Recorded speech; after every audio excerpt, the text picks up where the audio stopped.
وفات کی، پیارے پیغمبر کے پاس دو آدمی آئے، انہوں نے بیک وقت کلمہ پڑھا۔ کلمہ پڑھنے کے بعد میدان جہاد پھبا ہوا تھا، میدان جہاد سجا ہوا تھا۔ ایک آدمی تلوار پکڑی، دشمن کی صف کے اندر گھس گیا، لڑتا لڑتا خود بھی جام شہادت نوش کر گیا۔ جب ایک دوسرا آدمی جو ہے وہ بھی لڑ رہا تھا، وہ بچ گیا۔ سال کے بعد وہ دوسرا آدمی جو ہے وہ بھی فوت ہو گیا۔ صحابہ نے دعائیں مانگنی شروع کر دی، اللہم الحقہ بصاحبہ، اللہ اس کو اس کے ساتھی کے ساتھ ملا دے جو سال پہلے شہید ہو چکا ہے۔ نبی کریم صلی اللہ علیہ وسلم ما تدعون لہ، اور اس کے لیے کیا دعائیں مانگ رہے ہو؟ کہتے ہیں ندعو اللہ، ہم اس کے لیے اللہ سے دعا کر رہے ہیں ان یلحقہ بصاحبہ، کہ اس کو پہلے سال جو شہید ہونے والا ہے اس کی منزل پر، اس کے مقام پر اللہ پہنچا دے۔ امام کائنات جناب محمد الرسول اللہ صلی اللہ علیہ وسلم اور اس کے سال کی نمازیں کہاں گئی، سال کے روزے کہاں گئے، اور اسی طریقے سے سال کی زکاتیں کہاں گئی۔ اللہ رب العالمین نے ان سارے نیک اعمال کی وجہ سے اس کو اس سے ساتھی سے اتنا بلند کر دیا ہے کہ جتنا مشرق سے لے کر مغرب تک کا فاصلہ ہے، اتنی بلندی رب العالمین نے اس کو عطا کر دی ہے۔ زندگی کو قیمتی سمجھو، زندگی کا ایک ایک لمحہ تمہارے لیے فائدے والا ہے۔ وہ کافر کی زندگی اس کو نقصان پہنچاتی ہے، مومن کی زندگی اس کو فائدے پہنچاتی ہے۔ اس لیے زندگی کے اندر انسان کو ایسے اعمال کرنے چاہیے کہ مرنے کے بعد بھی اس کو فائدہ پہنچے۔ اور یہی بات پیارے پیغمبر جناب محمد الرسول اللہ صلی اللہ علیہ وسلم نے اپنے دوسرے صحابی، لاڈلے صحابی اور عمدہ صحابی حضرت عمر بن خطاب کے بیٹے عبداللہ بن عمر کو نصیحت کرتے ہوئے فرمایا، اس کے کندھوں کے اوپر ہاتھ رکھے ہوئے تھے۔ امام کائنات نے فرمایا، عبداللہ کن فی دنیا کا انکا غریب، اور دنیا کے اندر اس طرح رہا کر کہ جس طرح تو اجنبی آدمی ہے۔ دیکھو نا، نئی سوسائٹی کے اندر آپ مکان بناتے ہیں تو سال تک آپ کو کوئی وہاں جانتا نہیں، پہچانتا نہیں، ہاں یہ پتہ نہیں وہ فلاں مکان اس کا ہے، وہاں رہتا ہے، سلام لینے کے لیے کوئی تیار نہیں۔ سال کے بعد اس کی وہاں معرفت ہوتی ہے، اور تو نے پوری زندگی اس طرح گزارنی ہے جس طرح اجنبی آدمی ہے، اور عابر و سبیل، یا راستے کو عبور کرنے کے لیے آیا ہے۔ اس سڑک کے اس جانب تو کھڑا ہے، دوسری جانب تو نے جانا، کتنا عرصہ لگے گا؟ 5 منٹ زیادہ سے زیادہ۔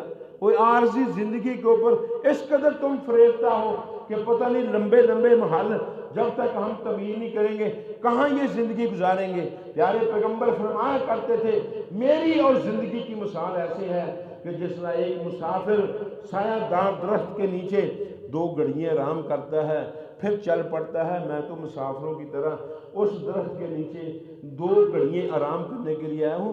میری اصل زندگی تو میرے مالک کے پاس ہے۔ یہی تو وجہ ہے جب رب نے اختیار دیا، پیارے پیغمبر دنیا کی زیب و زینتیں، دنیا کی حکومتیں، دنیا کی زندگی، یا میرے پاس میری ملاقات کو چاہتے ہو تو امام کائنات نے کیا فرمایا، اللہم بالرفیق الاعلی، اللہ مجھے دنیا کی اشیاءوں کی، دنیا کی رنگینیوں کی، دنیا کی لذتوں کی، دنیا کی عورتوں کی، دنیا کے مال و متاع کی، دنیا کے سونے چاندی کی، دنیا کے ہیرے جواہرات کی ضرورت نہیں۔ میں سب سے بڑی ہستی کا ساتھ چاہتا ہوں جس ہستی کا نام نامی اسم گرامی رب العالمین ہے، میں اس کا ساتھ چاہتا ہوں۔ مجھے زندگی کے ساتھ کوئی سروکار نہیں ہے۔ اس لیے پیارے پیغمبر نے فرمایا، او عابر سبیل وعد نفسک فی اصحاب القبور، اور آپ زندہ ہی اپنے آپ کو قبر والوں کے اندر شمار کرو، آج نہیں تو کل، کل نہیں تو پرسوں، پرسوں نہیں تو چوتھے، میں نے قبر کے اندر جانا ہی جانا ہے۔ اور امام کائنات نے اس کو یہ بھی فرمایا، خذ من صحتک لسقمک، اپنی صحت کے اندر اپنی بیماری کے لیے کوئی نہ کوئی نیکی کر جا، اور ومن حیاتک لموتک، اور اپنی زندگی کے اندر اپنی موت کے لیے کچھ نہ کچھ کر جاؤ۔ اے عبداللہ یہ کام کیا کرو، اور ان کاموں کے اوپر گامزن رہنا۔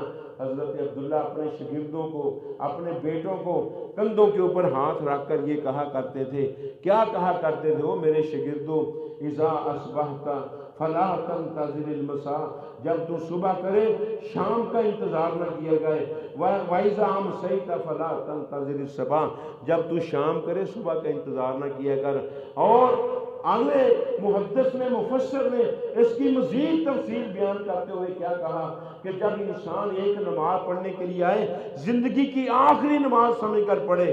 जब जिंदगी की आखिरी नमाज समझकर वो पढ़ेगा नमाज को, तो फिर उसके अंदर उसको लज्जत भी आएगी, उसको सुकून भी आएगा, उसको इत्मीनान भी मिलेगा, और वो सोचेगा कि पता नहीं अगली नमाज का वक़्त आना है या नहीं आना।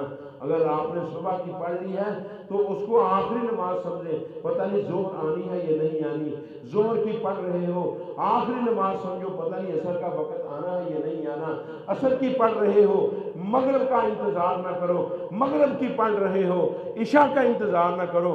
हर काम नेकी का जो है ना, वो अपनी ज़िंदगी का आखिरी काम समझ कर किया करो। जुमा पढ़ने के लिए आते हो, समझो मेरी ज़िंदगी का आखिरी जुमा है। रमज़ान के अंदर दाखिल होते हो, समझो हमारी ज़िंदगी का आखिरी रमज़ान है। जब इस अंदाज से तुम इबादत करने वाले बनोगे, रब की इबादतों के अंदर तुझे लज्जत आएगी, तुझे सुकून मिलेगा, तुझे सरूर मिलेगा।